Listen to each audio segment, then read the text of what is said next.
The bell above the cafe door chimed just as the morning rush began. Every day, for the past 5 years, the same man walked in, always at 8 a.m. sharp. He sat in the corner booth by the window, ordered black coffee and oatmeal, never looked up.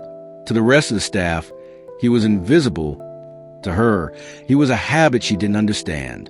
The waitress, Emily, had memorized his silence more than his face. There was something haunted in his stillness, like guilt wearing human skin. And that morning, when he finally met her eyes, something inside her shifted. For the first time, he spoke her name. "Emily," he said quietly. His voice cracked, like it hadn't been used in years. She froze, coffee pot trembling in her hand. "How do you know my name?" He smiled faintly, almost sadly. "I should have told you long ago." The cafe went quiet, the hum of the espresso machine suddenly distant. Outside, rain began to fall, tapping against the window like a ticking clock. Emily felt her pulse quicken. "Who are you?" The man exhaled slowly, staring into his cup as if the answer floated there. "I'm someone who's been trying to make things right," he murmured. She frowned, uncertain whether to laugh or be afraid. "You've been coming here every day for years," she said. "What could you possibly?" He interrupted softly, eyes glistening. "Because this is where it happened." Her brow furrowed. "Where what happened?" He looked up, voice breaking. "Where your father died." The words hit her like a blow. The cafe blurred. Sound drained from the air. Her hands went cold, the coffee pot slipping from her grip and shattering on the floor. Customers turned, startled, but she didn't hear them, only his voice echoing again. "I was the one behind the wheel that night," he whispered. "I've been paying for it ever since." Emily stumbled back, her breath shallow, her heart refusing to believe it. The man didn't flinch. His confession was his punishment. Emily couldn't move. Her feet felt rooted to the tile floor, her breath locked in her chest. The man, trembling, rose slowly from his seat, hands visible, as if surrendering to time itself. "I didn't come here to ask forgiveness," he said. "I came because I couldn't forget." The cafe was silent now. Even the rain outside seemed to listen. Her voice cracked. "You think showing up every day makes it better?" He shook his head. "No, it just reminds me of what I took from you." The room smelled of spilled coffee and memory, bitter and unhealed. Emily finally found her words, though they came out as shards. "My father died crossing Maple Street." "You?" "Yes," he interrupted gently, eyes clouded with regret. "I ran the light. I didn't stop." Her chest burned. "And you think I should pity you?" "No," he whispered. "I think you should know that I never left the scene." She glared. "That's a lie. The police said he was gone before they arrived." He swallowed hard. "I was the one who called them." Her heart raced. Every sentence felt like a thread, pulling her closer to collapse. He sat again, his hands shaking as he reached for his coffee cup. "I didn't go to prison because they ruled it an accident," he said. "But there are prisons without walls, Emily, and I built one myself." The words carried no self-pity, only exhaustion. She wanted to scream, to curse him, to throw something, but all she managed was silence. It was the kind of silence that hurts more than sound. Finally, she whispered, "Why here? Why this cafe?" He looked around slowly. The chipped tiles, the window, the corner where sunlight hit the floor. This used to be his favorite place, didn't it? Emily's lips parted. "How could you possibly?" He smiled faintly, almost reverently. "He came here every morning, before work. I watched him through the same window for weeks after the accident." "Why?" she asked, barely breathing. "Why would you do that?" He lowered his gaze. "Because I wanted to understand what kind of man I took away."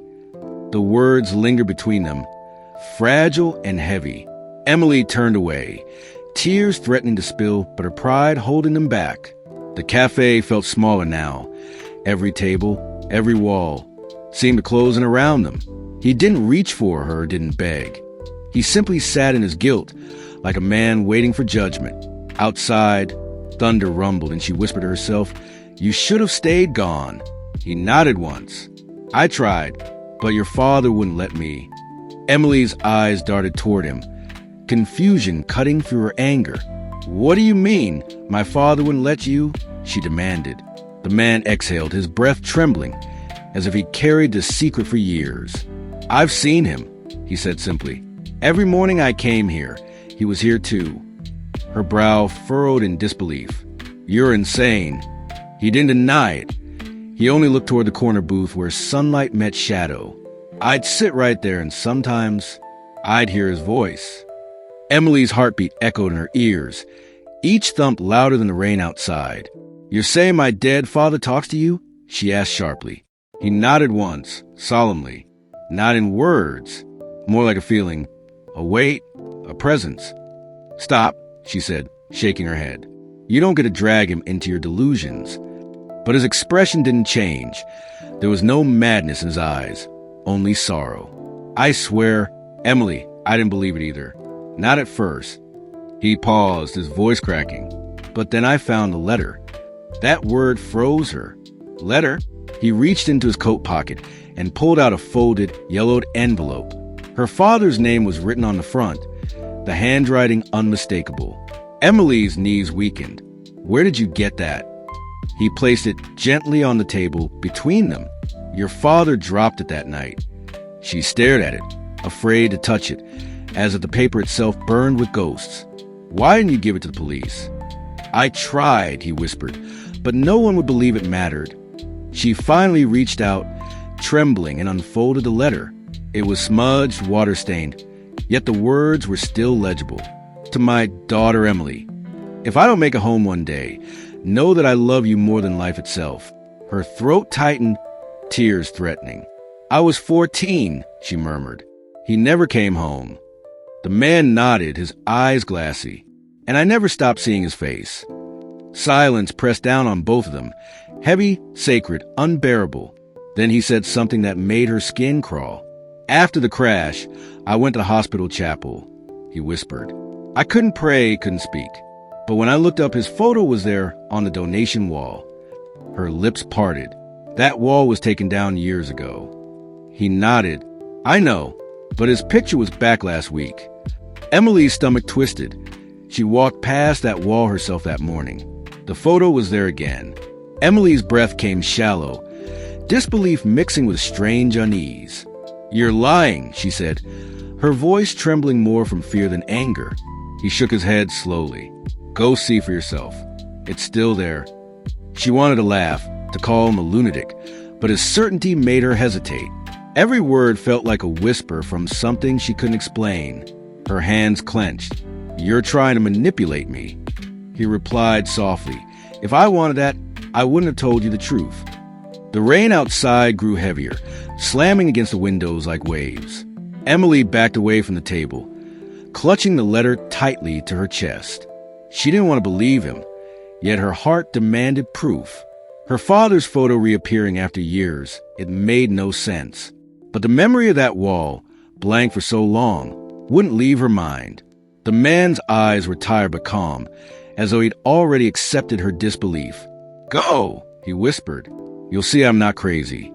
That night, long after the cafe closed, she couldn't sleep. The letter sat on her nightstand, beside a photo of her father smiling in his work uniform. The words in the letter replayed in her mind. "If I don't make it home one day."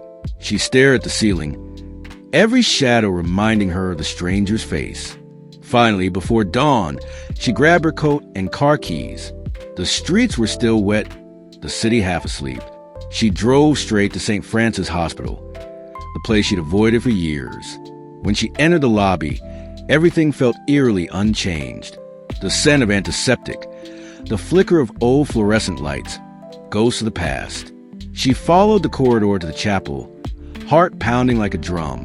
And there it was, the wall of remembrance, rebuilt just last month, taped to the center, under "In Loving Memory," was her father's photo.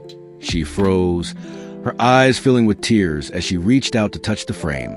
Her fingertips brushed against the glass, and something else beneath it, a folded piece of paper, hidden behind the photo, with her name on it. Her breath caught. Her knees nearly gave out. She slid it free, the paper crisp and new, not old like the other letter. Her father's handwriting again, impossible, but real. It said, "He's been punished enough. Let him go." Emily's hand shook violently. She stumbled back, gasping for air. The lights flickered once, then steadied, and somewhere in the distance, a bell chimed. Emily stood outside the hospital, clutching the new letter against her chest. The dawn light had barely broken, painting the sky a dull gray. She reread the words again. "He's been punished enough. Let him go." Her father's handwriting, unmistakable, precise, looping in the same way she remembered. But that was impossible. He'd been gone for 15 years. Her breath fogged in the cold air, her mind spinning between madness and faith. There was only one thing left to do: confront him again. The cafe was empty when she arrived, chairs still stacked on the tables. Through the window, she saw him already there, sitting at his usual booth. He looked up as she entered, eyes heavy but knowing. "You went," he said quietly. She threw the letter on the table. It slid across the surface like a blade. "Explain this," she demanded. He looked down, his fingers trembling as they touched the paper. "I didn't write it," he said, "but I think he did." "Stop," she snapped, voice breaking. "You think you can twist my grief into a miracle?" He didn't flinch. "I thought I was losing my mind when I found it too." Her chest tightened. "You found it?" He nodded slowly. "A month ago when I came here early, it was tucked under my plate." Her anger faltered, confusion taking its place. "That's insane," she whispered. "This cafe wasn't even open then." He smiled faintly, the kind of smile born from pain, not joy. "Emily, I don't expect you to believe me. I barely believe it myself." He slid the letter back toward her, his voice barely audible. "But every time I think I've paid enough, something happens that pulls me back here." Her heart pounded. "You're saying my father's ghost is punishing you?" He hesitated, eyes distant. "No, he's teaching me." The word teaching lingered, unsettling, sincere, almost sacred. Emily sat down slowly, her legs trembling beneath her. "I don't know if I should hate you or thank you," she said quietly. He nodded, eyes lowering to the cup of coffee between them. "Both would be fair," he said. "Hate for what I took, thanks for what I've tried to rebuild." She frowned. "Rebuild?" He looked out the window, rain returning softly. "This cafe, I helped buy it." Quietly, Emily froze. "You what?" Emily's voice trembled as the weight of his words settled in. "You helped buy the cafe?" she repeated, disbelief and anger clashing inside her. He nodded, his expression heavy with guilt. "It was being sold 8 years ago. About to close." Her eyes widened. She remembered that time vividly. The town had nearly lost the Maple Stop Cafe. She had been only 22, desperate to save it, but without enough money. "An anonymous donor stepped in," she whispered. "That was you?" He nodded again. "It was the only way I knew how to give something back." Her heart twisted, confusion, pain, and something dangerously close to gratitude. "You think buying a building erases what you did?" she asked. He shook his head. "No, but it kept something he loved alive." Emily clenched her fists, trying to hold on to her anger, but the image of her father laughing behind that same counter years ago came flooding back. It wasn't forgiveness. It was memory breaking through the cracks of resentment. Her eyes glistened. "You've been sitting here every morning, watching me work?" He looked down, ashamed. "Yes, watching you live the life I stole from him." There was no pride in his voice, only quiet torment. "I wanted to make sure you were okay, that my mistake didn't destroy everything." Her throat tightened. For a moment, she didn't recognize her own voice. "Why didn't you just tell me?" He sighed, rubbing his forehead. "Because I didn't deserve to." "And now?" she asked. "Why tell me now?" He hesitated, then pulled out a folded newspaper clipping from his wallet. It was dated exactly 5 years ago, the day the cafe reopened. The headline read, "Young Waitress Saves Her Father's Legacy." Beneath it, a photo of Emily standing by the newly painted sign. He placed it gently on the table, his eyes misting. "Because that was the first time I felt like I'd done one good thing," he said. I want to say thank you before my time runs out. Emily frowned. Your time. He gave a small, pained smile. Doctors say I have about a month left. The world seemed to still.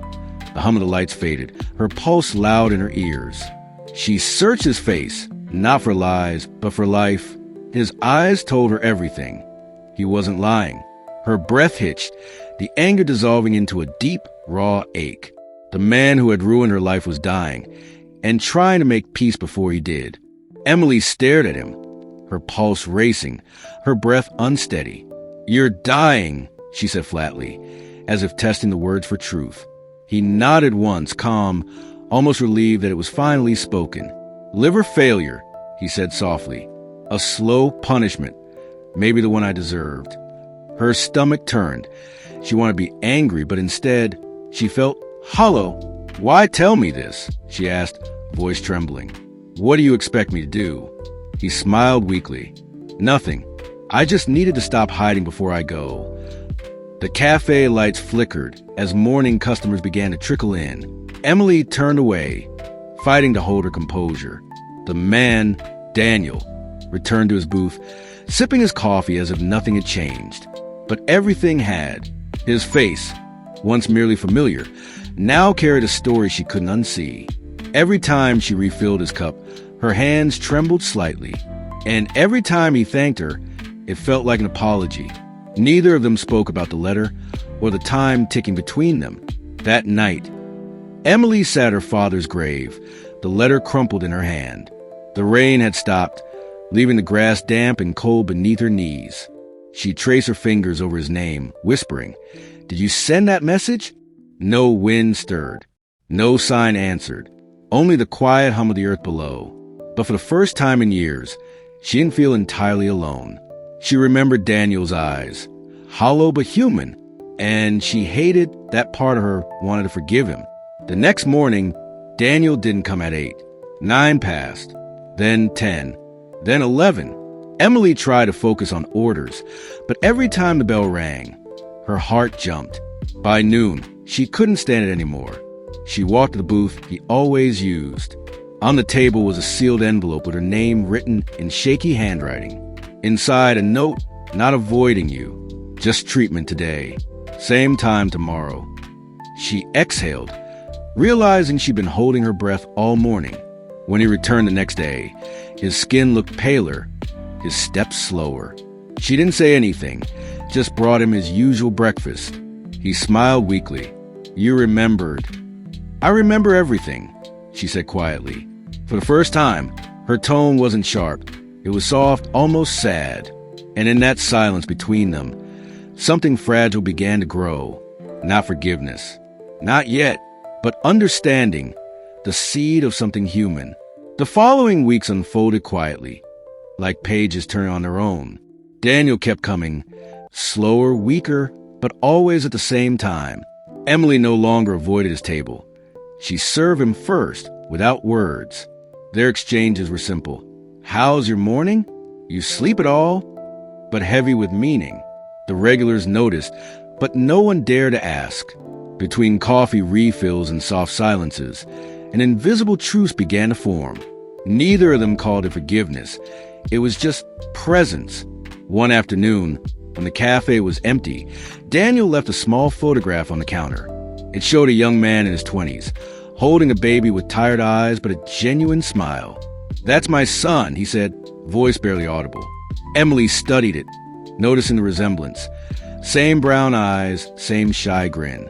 He hasn't spoken to me in 12 years, Daniel added softly. Can't blame him. She hesitated before asking, Does he know what happened? He nodded. He was in the car that night.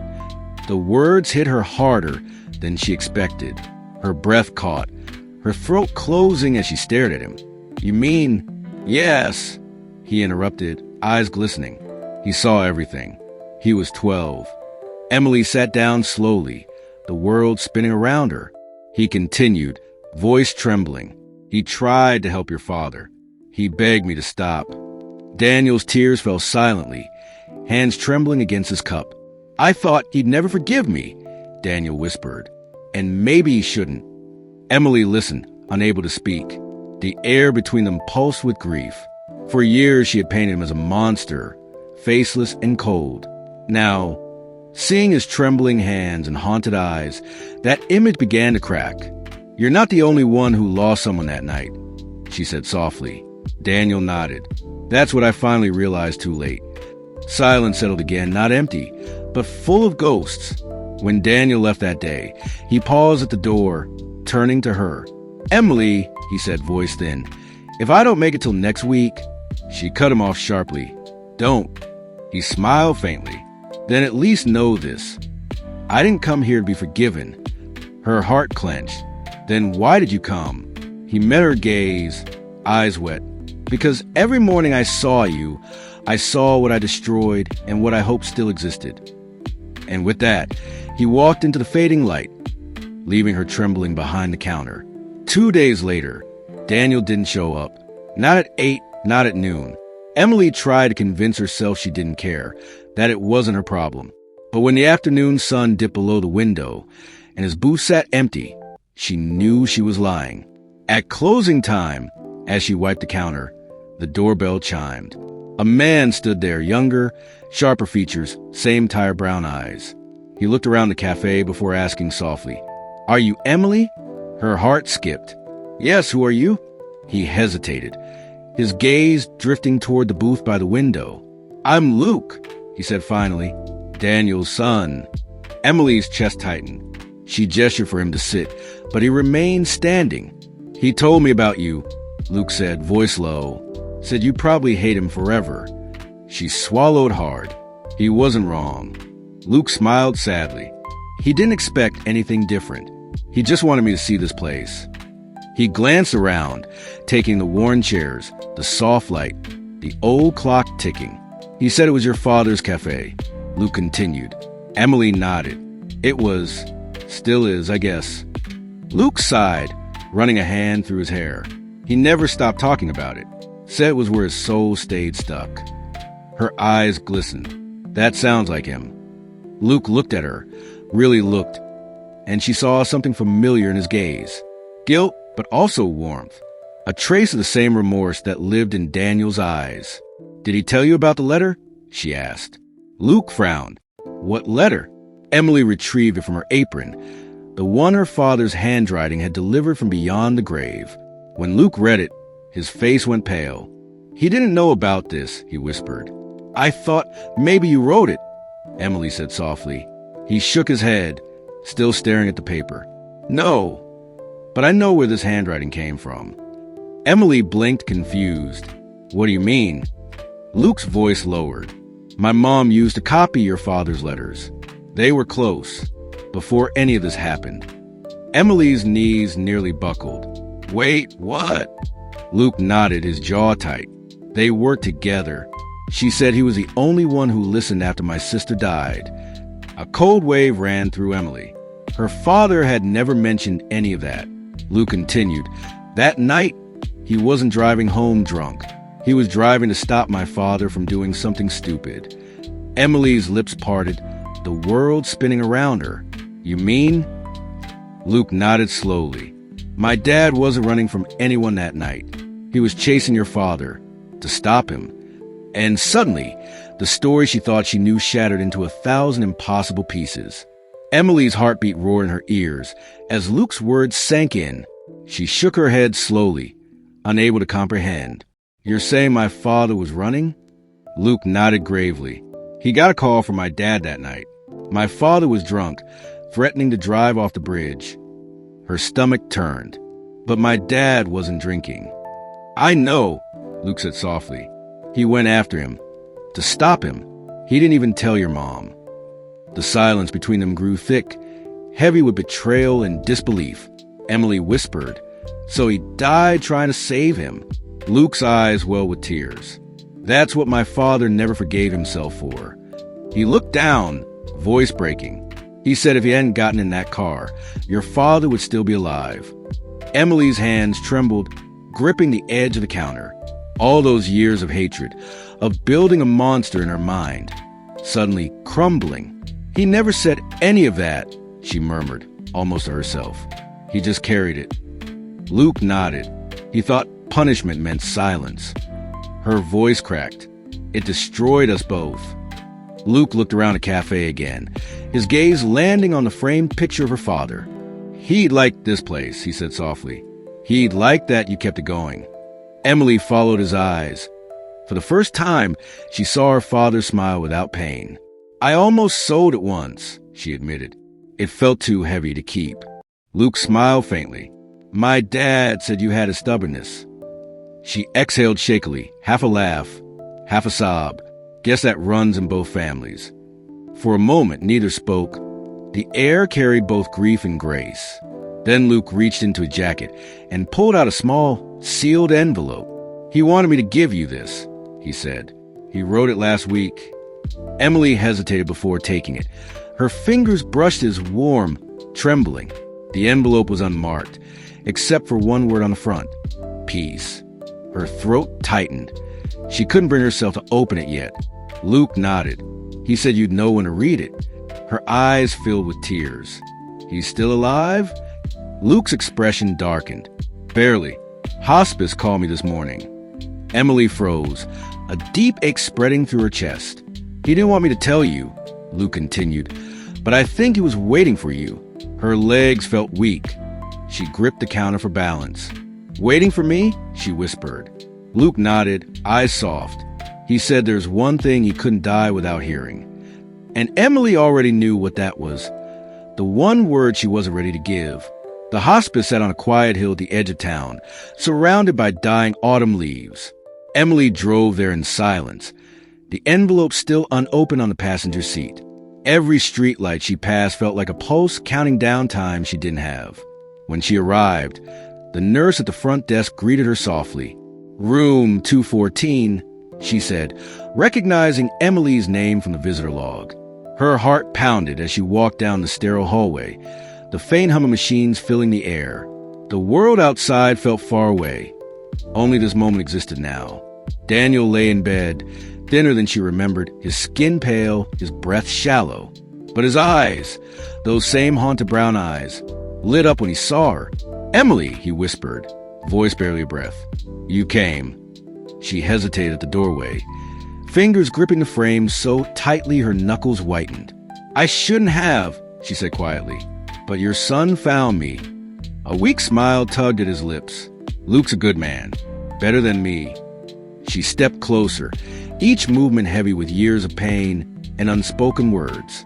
The room smelled faintly of antiseptic and wilted flowers. She pulled a chair closer to his bed, sitting down slowly. He looked at her as though memorizing her face for the last time.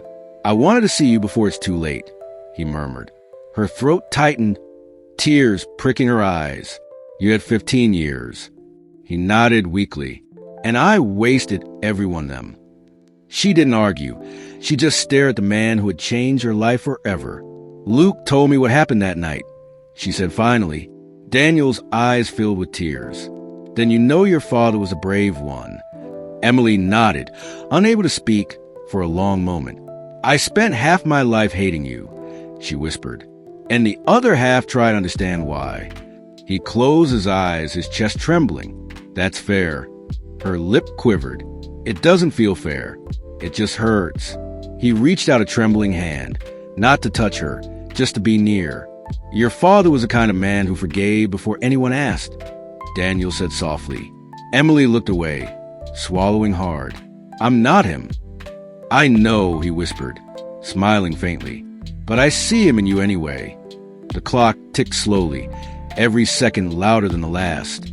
Emily wiped a tear from her cheek and looked down at the envelope in her lap. I think you wanted me to read this, she said. Daniel's eyes flickered toward it. That's my last confession. Emily turned the envelope in her hands, the word piece written in shaky ink. Her heart thudded unevenly as she slid her thumb beneath the seal. Daniel watched quietly, his breathing slow, each rise and fall of his chest fragile. Inside was a folded sheet, stained slightly with coffee, as if written at the cafe. She unfolded it carefully, her father's name catching her eye halfway down the page. Her eyes filled with tears before she even began to read. Then, softly, she read the first line aloud. Emily! If you're holding this, it means I'm finally ready to stop pretending I can fix what I broke. Her breath hitched, her hands trembling as she continued. I came back to your cafe not to make amends, but because I didn't know how to live without punishment. Her tears blurred the words, but she kept reading, her voice shaking. Your father's face still visits me in dreams. He doesn't accuse me. He only asks one question. Have you done right by her? Emily stopped, pressing the paper against her chest. The room felt smaller, sacred, as if time itself paused to listen. Daniel's lips moved faintly. Keep going, he whispered. She took a shaky breath and continued. So I tried. I sat in your cafe every morning, watching you rebuild what I destroyed. It was my sentence, my salvation, and my proof that grace exists in this world, even if not for me. Her throat closed. Every word felt carved from her soul. If you ever find it in your heart to forgive me, don't say out loud. Just live. That's all I ever wanted, for you to live free of me. Emily couldn't hold it anymore. Tears spilled freely down her cheeks. The letter trembled in her hands as she whispered, Why would you give me this now? Daniel smiled faintly, his voice a fragile whisper. Because I couldn't die knowing you still carried my sin. She shook her head, her sobs quiet but raw. You should have told me years ago. I know, he said softly, but I was still a coward then. The clock ticked louder, steady, as if marking the rhythm of his fading pulse. She looked up through her tears. You don't need my forgiveness, Daniel. He smiled weakly. Then why do I feel like I've been waiting for it anyway? She took his hand, thin, cold, trembling, and held it between hers. I don't forgive you, she said, her voice breaking. His eyes dimmed for a moment, but she continued, because there's nothing left to forgive. Daniel's breath caught, tears sliding silently down his temples. You carried your punishment, she whispered. You paid every day. He closed his eyes, exhaling shakily, part relief, part release. And for the first time in 15 years, the room felt still, as if peace had finally arrived. The night faded slowly into gray light, seeping through the blinds. Emily hadn't moved from Daniel's side, her fingers still wrapped around his hand. The machines hummed quietly, counting breaths like distant waves. He stirred slightly, eyes fluttering open for a brief, lucid moment. Is it morning? He whispered. Emily glanced toward the window. Almost, she said softly. It's waiting for you. A faint smile touched his lips, tired but peaceful. The nurse entered quietly, adjusting the floor with practiced care. She smiled at Emily, wordlessly understanding the gravity of this morning. Would you like me to open the window? The nurse asked gently. Emily nodded, and the woman drew the blinds back just enough for sunlight to spill in. The room brightened, gold touching pale walls, resting on Daniel's face. He blinked, tears forming in the corners of his tired eyes. It's beautiful, he murmured, barely audible. Emily leaned closer. Do you want me to read the rest? Daniel shook his head faintly. I already know what it says. He took a slow, shallow breath. It ends with your father's name. Her eyes widened. He wrote to him? No, Daniel whispered. To both of you. He turned slightly toward her, his voice a breath of air. Thank you for letting me see you again. She felt her throat close. There were no words that fit. For the next hour, they said nothing, just sat in the stillness. The sunlight grew stronger, filling every corner of the small room. Daniel's hand became lighter in hers, like air slowly slipping away. She didn't cry this time. She just held on until she felt the final exhale. The nurse returned quietly, her eyes soft with understanding. Emily looked at her and nodded, her voice steady. He's free now. And for the first time in 15 years, so was she. Emily stood and approached the window, the sunrise now a full bloom of gold. The town below stirred awake, coffee shops opening, people starting over. She closed her eyes, breathing deeply as the sun warmed her face. Daniel's letter rested in her pocket, close to her heart. She whispered, You did right by him. Then she turned, took one last look at the bed, and walked out. The door closed softly behind her, not in grief, but in grace. A week later, the bell above the cafe door chimed softly. Emily stepped inside, the familiar scent of coffee and old wood wrapping around her. Everything looked the same. The creaky floors, the mismatched mugs, the quiet hum of life beginning again. Yet it felt different, lighter somehow, as if the walls had exhaled after years of silence. She walked to her father's photo on the wall and placed Daniel's folded letter beneath it. "Rest now," she whispered. "Both of you." The morning sunlight streamed through the window, touching the counter like a blessing. Customers trickled in, the regulars who'd missed her during those days away. "Good to see you back, Emily," one of them said warmly. She smiled, pouring coffee into chipped, white mugs with steady hands. It wasn't the same smile as before. It carried something deeper, quieter. As she moved between tables, her heart no longer felt weighed down by ghosts. Every cup she served, every small kindness exchanged, felt sacred. It wasn't just coffee anymore. It was connection, redemption in motion. That afternoon, Luke entered, hesitant, almost shy. He removed his hat, scanning the cafe as if seeing it for the first time. Emily smiled faintly. "I was wondering when you'd show up." He approached the counter, eyes soft. "Did he go peacefully?" She nodded. He did, watching the sunrise. Luke's gaze drifted toward the photo on the wall. He would have liked that. Emily poured 2 cups of coffee and slid one toward him. "For both our fathers." They sat in silence for a while, the clink of spoons and chatter of customers filling the room. "I didn't think peace was real," Luke said quietly. "Until now." Emily nodded, eyes misty but calm. "It's not something you find. It's something you make." He looked at her, admiration mingled with sorrow. "You made it here." She smiled softly. He helped. For the first time, the cafe didn't feel haunted by the past. It felt whole, as if 2 stories had finally found their ending together. Before leaving, Luke placed an envelope on the counter. "What's this?" Emily asked. He shrugged, smiling. "Something my father wanted for you." She opened it after he left. Inside was a check far larger than she'd ever imagined, and a note in Daniel's handwriting. "For the cafe, for your future, for forgiveness." Emily stared at it, tears pooling again, but this time they were not of pain. They were of gratitude for a past finally at rest. The next morning, Emily stood outside the cafe before opening hours. She looked up at the faded sign, Rose Hill Cafe, named after the street her father once chose. With a deep breath, she unlocked the door and flipped the sign open. This time, she wasn't just serving coffee. She was continuing 2 stories. The tables gleamed from a fresh coat of polish, and Daniel's photo now hung beside her father's. Underneath, she placed a small brass plaque that read, "Forgiveness served daily." The sight made her smile, tender and strong all at once. Word spread quickly through town about the cafe's quiet transformation.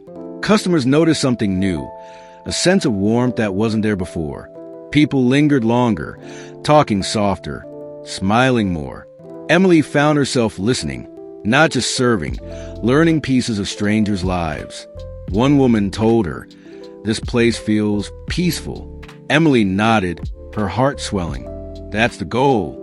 Every cup she poured was an echo of grace, a silent thank you to the past. A few weeks later, a man walked in, older, carrying a weathered satchel. He looked around with a strange familiarity before his eyes landed on the photo wall. "That's Daniel Lewis," he said softly, pointing. Emily froze for a moment, then nodded. "You knew him?" The man smiled faintly. "We served together, long time ago." He took a seat at the corner booth, the one Daniel always used. "Funny," he said. He used to call this spot his second home. Emily brought him coffee and listened as he shared stories she'd never heard. About Daniel's laughter before guilt silenced it, about the young man he once was. Each memory felt like another piece of the puzzle sliding into place. She realized she wasn't just rebuilding a cafe. She was rewriting a legacy. The old man smiled as he looked around. "Feels like I'm in here."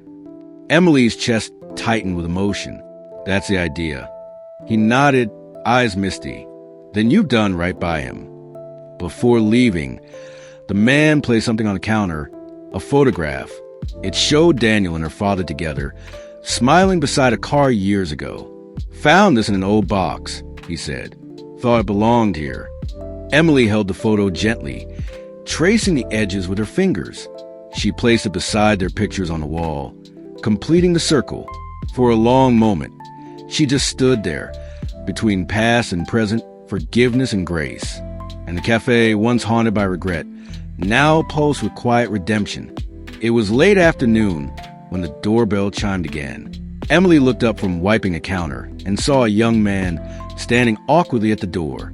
He wore a suit too large for him and clutched a worn-out folder against his chest. "Hi," he said softly. "Is this the place where Daniel Lewis used to come?" Emily froze, nodding slowly. "Yes, it is. How did you know him?" The young man's expression softened. "He was my mentor." He smiled faintly. "And the one who changed my life." Curiosity stirred inside her like an echo of fate. "Would you like to sit?" she asked, gesturing toward Daniel's old booth. He nodded gratefully and took a seat, setting the folder on the table. "I never met him here," he admitted, "but he talked about this cafe all the time." Emily poured him coffee, her hand steady, though her heart beat faster. "He said this was the only place that ever made him feel forgiven," the young man continued. She sat opposite him, whispering, "It was—" The young man opened the folder, revealing old letters, receipts, and donation slips. "All this," he said, "was from him. He gave every cent he had to a youth shelter." Emily's breath caught. "I didn't know that." He nodded. He didn't want anyone to. Said it was his way of paying for the past. One slip bore her cafe's name, an anonymous donation from 2 years ago. He said this cafe was proof that people can start again. The young man said quietly. Emily blinked back tears. He never stopped trying to make things right. There was a silence, soft, full of admiration. Then the young man smiled and pulled one last envelope from his pocket. "He asked me to give this to you if I ever came here." Emily hesitated, her fingers brushing the paper. "To me?" The man nodded. He said it was the last piece of his story. Her throat tightened as she unfolded it, recognizing Daniel's shaky handwriting. It read, "For Emily, because you taught me what forgiveness looks like." Her chest ached with bittersweet gratitude. Tears rolled silently as she folded the letter again. "Thank you for bringing this," she whispered. "You didn't have to." The man smiled. He once said forgiveness travels. I think he meant this. Emily nodded, her voice trembling. "You're welcome here anytime. This seat is his table now." The man looked at the empty booth, then back at her. "Then I guess I'll be coming back," he said softly. Over the next few months, Daniel's table became something sacred. Strangers would sit there without knowing why, and somehow they stayed longer. Some came with heartbreak, some with guilt, and others just seeking quiet. Emily began noticing something miraculous. Conversations of healing. A mother forgiving her son. A friend reconciling after years apart. A man leaving a note behind. Each story seemed to bloom from the air Daniel once breathed. It was as if forgiveness had taken root in the wood itself. One morning, Emily found a folded piece of paper on the table. It wasn't signed, but the words stopped her heart. "I came here angry. I'm leaving lighter. Whoever you are, thank you." She placed a note in a jar on the counter, labeled Echoes of Forgiveness. Within days, the jar began to fill with letters, apologies, confessions, gratitude. People from all over started leaving their stories, their burdens, their peace. And Emily knew Daniel's legacy had found its purpose. A local journalist visited one afternoon after hearing rumors about the cafe. He asked, "Is it true people come here just to forgive?" Emily smiled, pouring coffee into his cup. "Sometimes they come for coffee, but they always leave with something else." He looked around, absorbing the quiet reverence in the air. "This feels different," he said softly, "like a church with espresso."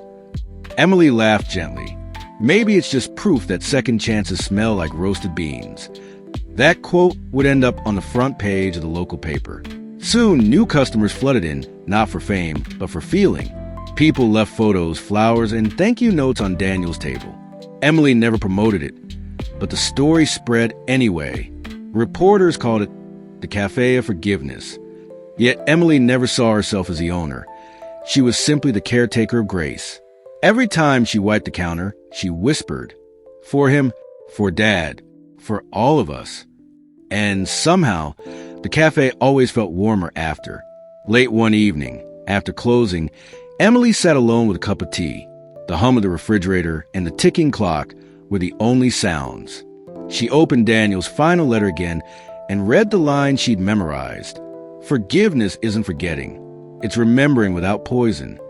She closed her eyes and smiled, letting the words settle deep within her. Outside, the neon open sign flickered off, but inside, light still lingered. It wasn't the cafe that was glowing anymore. It was her. It was a quiet evening when the cafe door opened again after closing time. Emily looked up from the counter, surprised to see a woman standing there. She looked to be in her late 60s, elegant but tired, clutching an envelope to her chest. "I'm sorry," Emily began. "We're closed tonight." The woman smiled faintly. "I know. I just needed to see this place." Her voice trembled, soft but full of memories. "This used to be my son's favorite cafe." Emily's heart skipped. "Your son?" The woman stepped closer, her eyes glistening in the warm light. "Daniel Lewis," she said quietly. "I'm his mother." Emily froze, the air around her thickening with shock. For a long moment, neither spoke. The clock ticked softly behind them. Then the woman smiled sadly. "He talked about this cafe until the very end." Her voice broke slightly. Said it was the only place he ever felt forgiven. Emily felt her throat tighten, tears threatening to fall. The woman walked slowly to Daniel's table and rested her hand on the wood.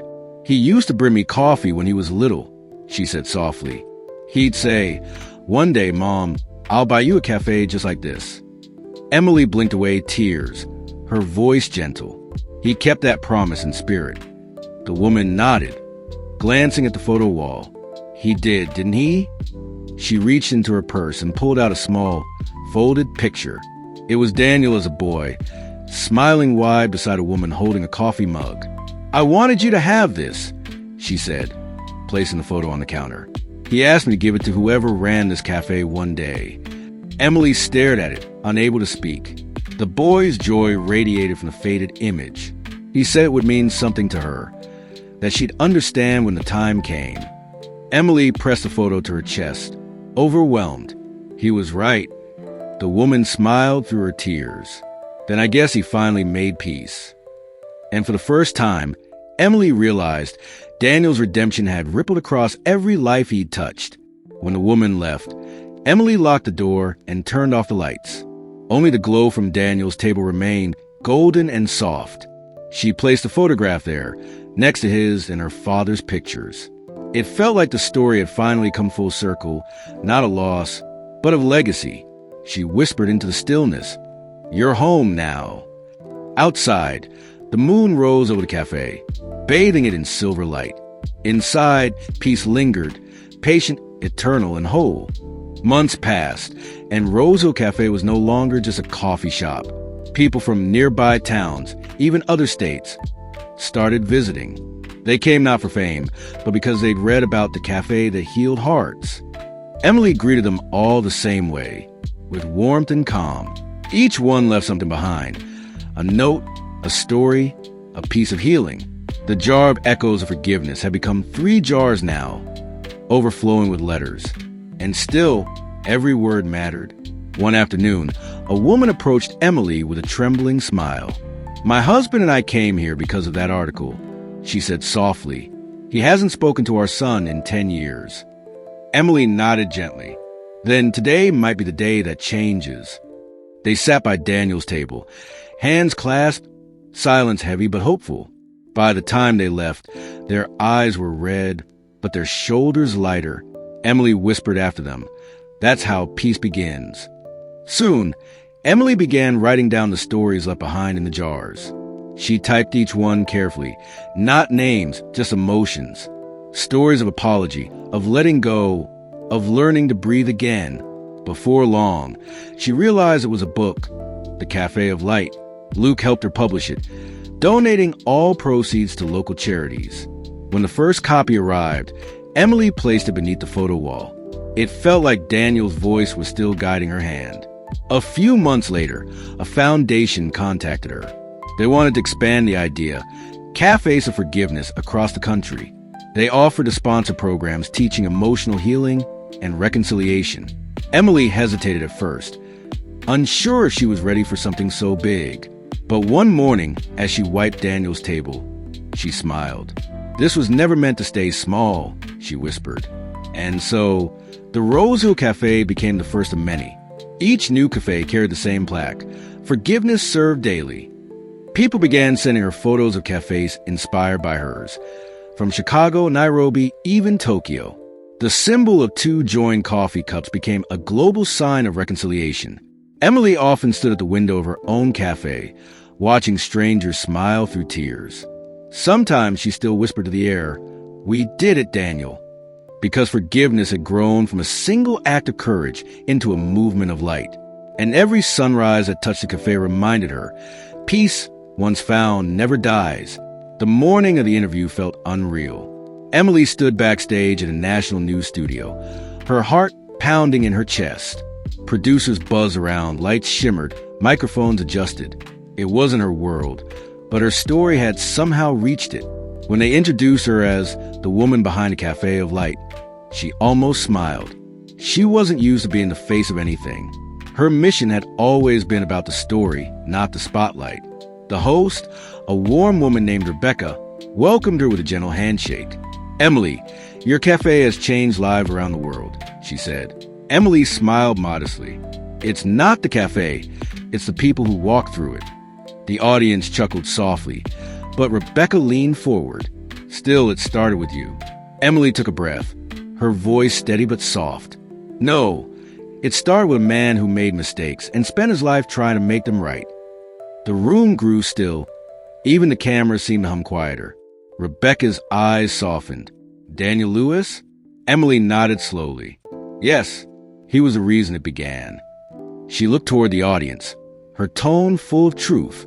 "I didn't plan to share this publicly, but people deserve to know what redemption really looks like." Rebecca gestured for her to continue, and Emily's voice wavered with emotion. Daniel wasn't a hero. He was broken, but he chose to spend his last years helping others heal. She paused, breathing deeply.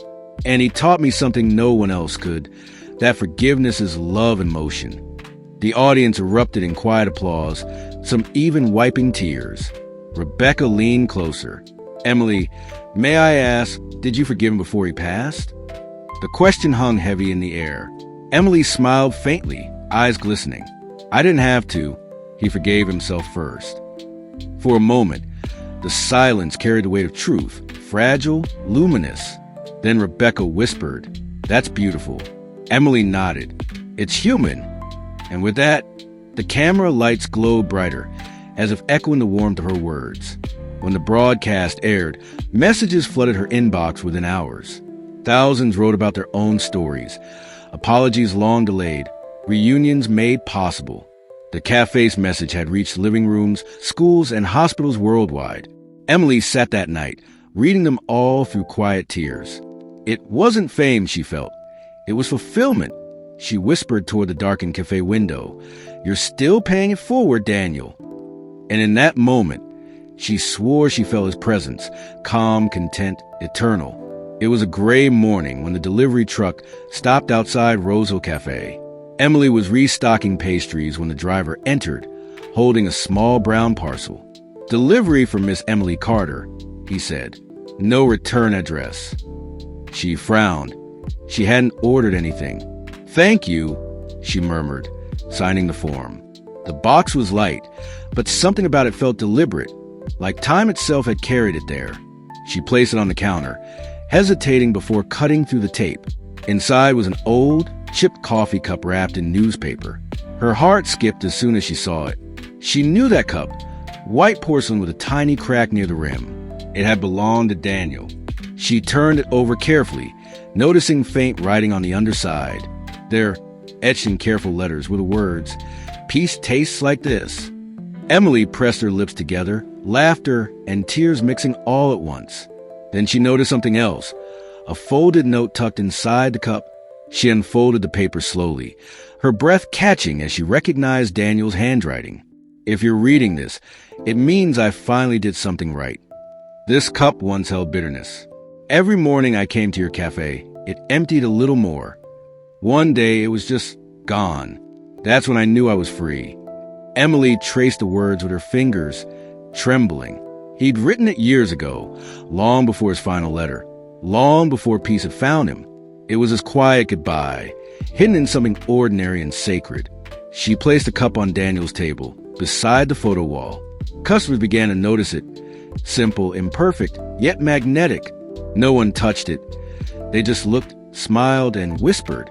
Soon, people began bringing their own cups, each etched with a single word, peace. They formed a collection on the shelf behind the counter, a wall of forgiveness in ceramic form. Emily smiled every time she added a new one.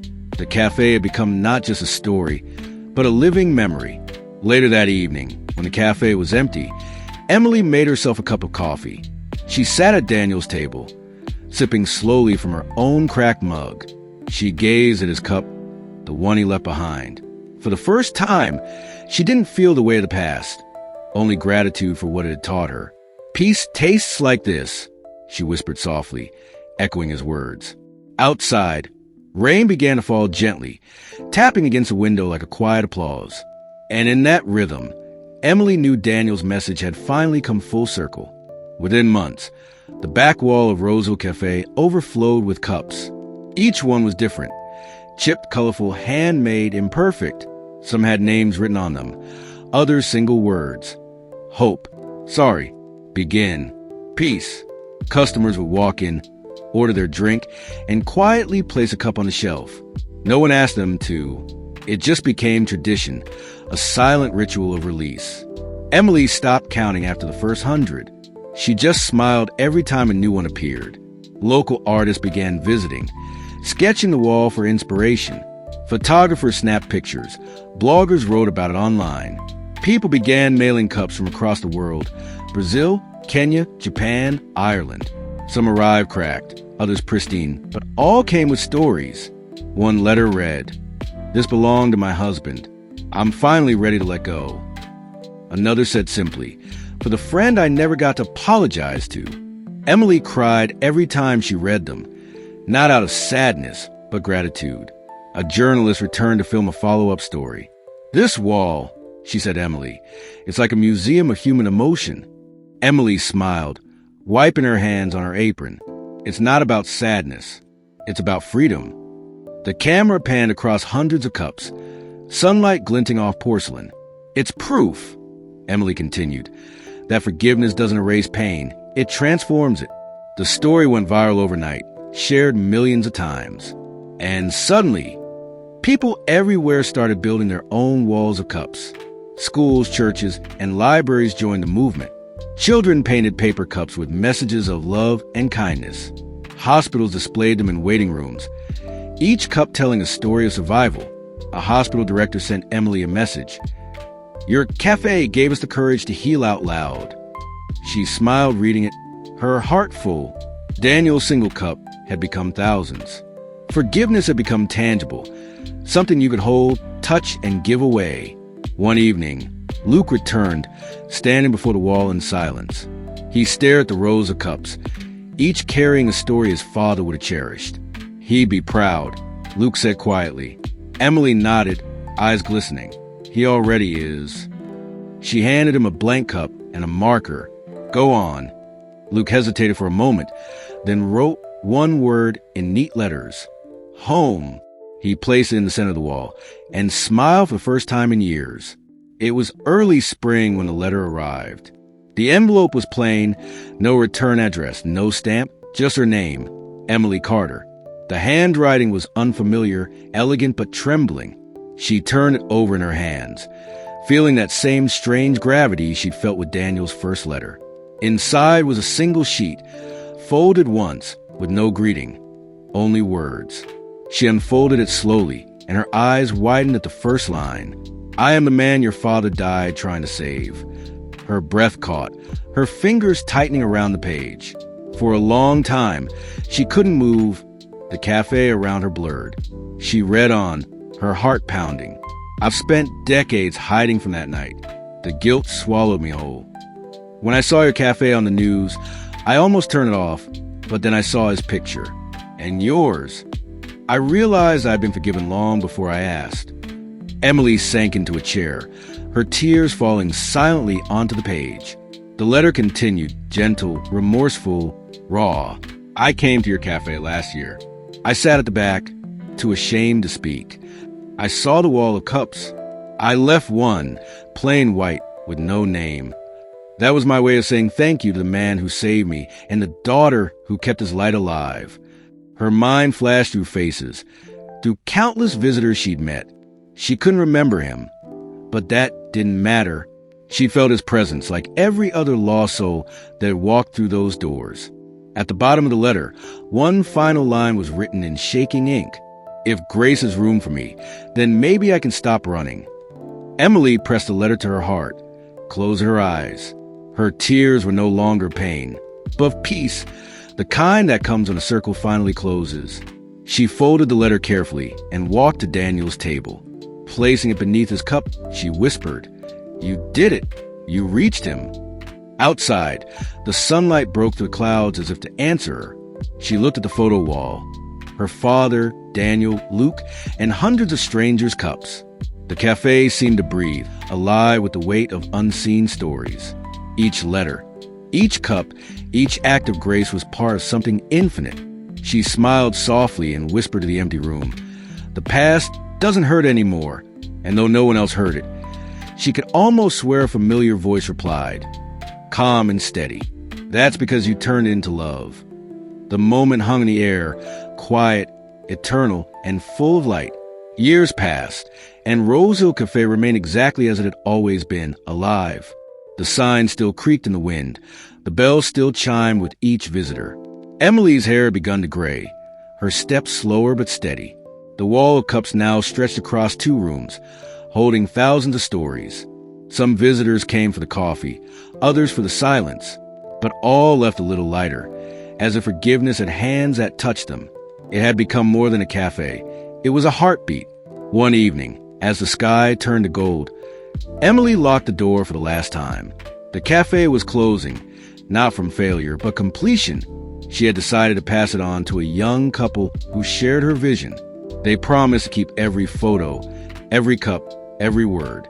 Emily walked through the empty space, her fingers brushing the counter one last time.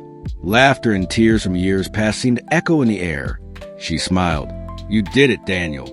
You built forever." At Daniel's table, she placed one final cup, plain, white, unmarked. It was the first she'd ever used to serve him, years ago. Inside, she tucked a handwritten note, sealed with trembling fingers. "For whoever finds this, forgiveness isn't a gift you give once. It's something you pour every day."